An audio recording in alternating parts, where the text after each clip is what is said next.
지금 부총리께서 헌법재판소 내용을 완전히 왜곡하셨는데요. 그거 좀 이따가 말씀드리겠습니다. 자, 이거 창조경제 부분도 먼저 하겠습니다. 창의성에 대해서, 자, 창의성을 굉장히 국정교과서로도 할 수 있다는 식으로 말씀하셨는데, 창의성이란 것은 다양성을 존중을 전제로 하는 겁니다. 그런데 어떻게 다양성이 아닌 획일화된 기준을 가지고 국정교과서를 하는데 그게 창의성이 길러지겠습니까? 창의성이라고 하는 것, 특히 교육 현장에서도 마찬가지인데, 이 창의력이라고 하는 것은 다양성을 바탕으로, 그 다음에 자유롭게 생각을 표현하는 가운데 공정한 경쟁을 통해 길러지는 겁니다. 그렇죠? 그렇기 때문에 역사 교육에 있어서도 다양한 시각을 제시해 줄 필요가 있는 겁니다. 그래서 학생들 개인 스스로가 적절한 평가를 스스로 내릴 수 있도록 논리적, 인문학적 소양을 길러줘야 되는 거죠. 자, 화면을 보시겠습니다. 창의력과 관련된 헌법재판소 판례입니다. 여기 헌법재판소 결정을 보면은 국정교과서의 문제점 하나로 학생들의 창의력 개발이 활성화되지 않고 경우에 따라 저해되거나 둔화될 우려가 있다라는 지적을 한 바가 있습니다. 역사교과서도 마찬가지입니다.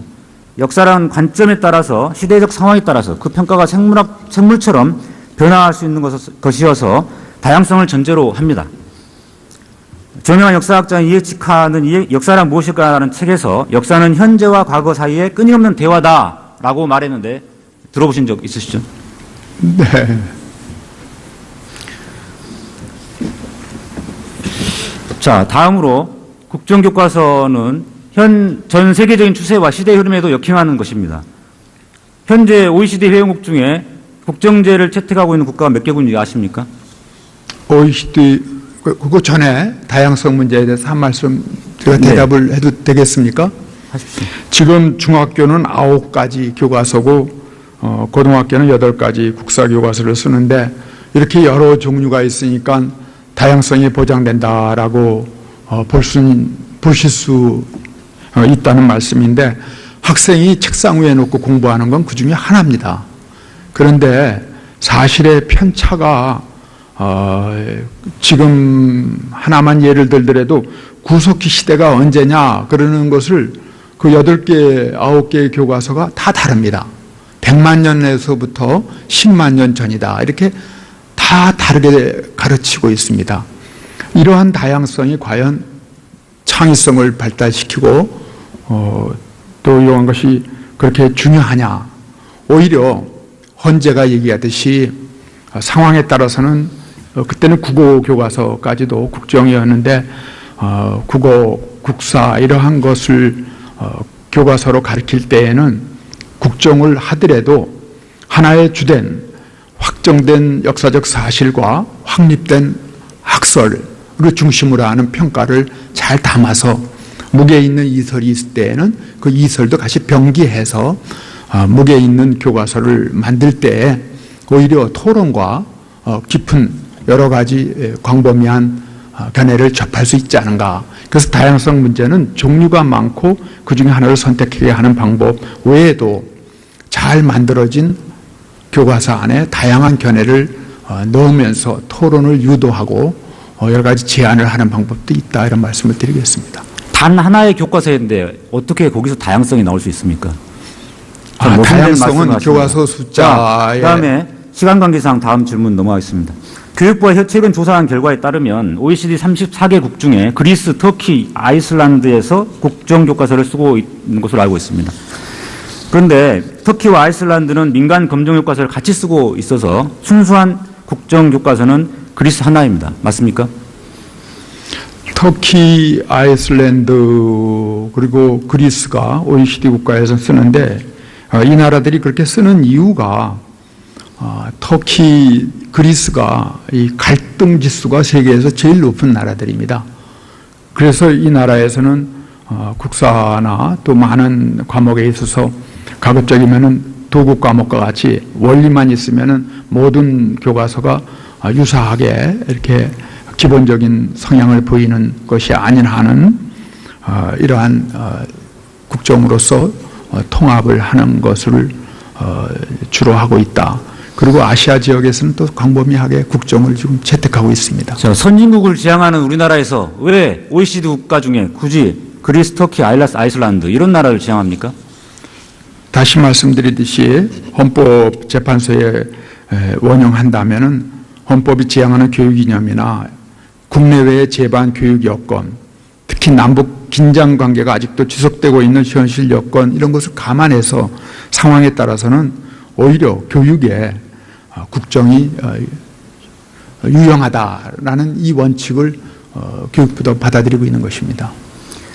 OECD 회원국들은 국정교과서에서 거민정 체제로 그리고 자유 발행 체제로 넘어간 추세이고 지금 과거 침략 전쟁을 부정하고 역사를 왜곡하려고 하고 있는 일본조차도 국정교과서를 채택하지 않고 있습니다. 그런데도 왜 우리나라는 선진국의 흐름과 반대로 가는 겁니까? 우리도 검정과 또 자유 발행제를 지향한다는 것은 저도 인정합니다. 그런데 이 국사 부분에 있어서는 많은 갈등과 그동안의 경험에 의해서 좀 어려움이 있더라도 이것을 또 영원히 하자는 입장도 아닙니다. 우선 국론을 정리하고 학생들에게 누차 말씀드리지만 균형 잡힌 올바른 교과서를 만들어 봐야겠다 하는 생각입니다. 네, 다음 헌법재판소 판례를 아까 말씀하신 부총리께서 말씀하셨는데요. 네. 자세히 보십시오. 국정제도보다는 거민정제도보다는 자유발행제를 채택하는 것이 교육의 자주성, 전문성, 정치적 중립성을 보장하고 있는 헌법의 이념을 고양할 수 있다. 여기 돼 있습니다. 국정제가 그런 게 아니고요. 네. 아니요, 아까 반대로 말씀하셨어요. 아니, 반대가 아니라 그러한 방론이 있습니다마는 이 결론이 국정교과서의 합헌을 결정하는 거 아니겠습니까? 그 합헌 이유가 제가 말씀드린 대로 상황에 따라서는 오히려 유용하고 다만 유념할 것이 있다라는 그 점이 있기 때문에 유념점에 대해서는 이번 국정교과서 만들 때에도 교육부가 아주 심각히 유념해야 된다 이런 생각입니다. 가장 문제는 그런 부분들을 행정부가 정하려고 한다는 겁니다. 그래서 행정부, 대통령이 오히려 특정 잘못된 편향된 시각 갖고 있을 때 5.16을 쿠데타로 제대로 말 못하는 이런 시각 갖고 있으면은 더 위험해지는 것이죠. 네, 저 인정합니다. 그래서 다음에 유엔 보고서를 보시겠습니다. 반기문 유엔 사무총장께서는 2013년 10월 유엔 총회에서 문화적 권리 분야 특별조사관 보고서를 제출했습니다. 이 보고서는 국정교과서의 문제점을 다음과 같이 이야기하고 있습니다. 하나의 역사 교과서만을 승인하는 것은 문제가 많다. 국가가 후원하는 교과서는 정치적으로 이용될 위험이 크다. 역사소설을 단위로하는 것은 다양한 시각과 논쟁의 공간을 좁혀서 학생들이 자신의 나라와 지역 혹은 세계가 당면한 복잡한 사건의 미묘한 뉘앙스를 볼 수 없게 한다. 자, 유엔 사무총장 반기문 총장께서 유엔 총회에 공식적으로 제출한 문서입니다. 어떻게 생각하십니까? 네, 이 문서 그 전에 대통령이나 교육부가 이 국사교과서를 만드는 게 아니고 이거는 전문기관인 국편에서 전문가들을 통해서 만드는 것이기 때문에 국편에 지금 김정배 위원장께서 계신데 교육부는 최대한 그 자주성과 전문성을 존중해드리고 가치 있는 무게 있는 국사교과서를 만드는데 지원하는 일만 하겠습니다. 지금 이 유엔의 결의는 저는 전적으로 받아들이고 여기에 핵심은 국정 여부라기보다는 정치적 편향성입니다. 특정인 어떤 공적인 이데올로기를 따르는 그래서 그러한 방향으로 젊은 세대 육성을 목적으로 해서는 안 된다. 또 폭넓게 교과서가 채택되도록 특정 이데올로기나 정치적 필요를 기반해서는 안 된다. 역사교과서의 선택은 역사학자에 맡겨야 한다.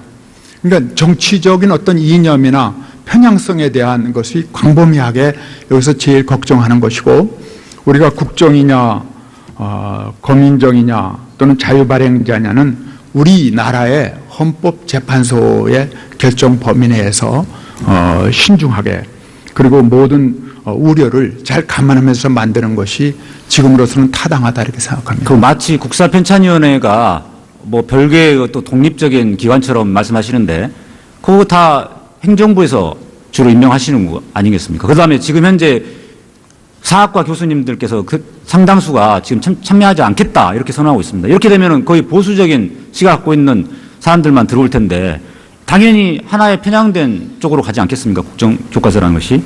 네, 지금 제가 원형을 하면은 김정배 국사편찬위원장께서는 어느 쪽이든 편향된 분들은 모시지 않겠다라고 단언하고 있습니다.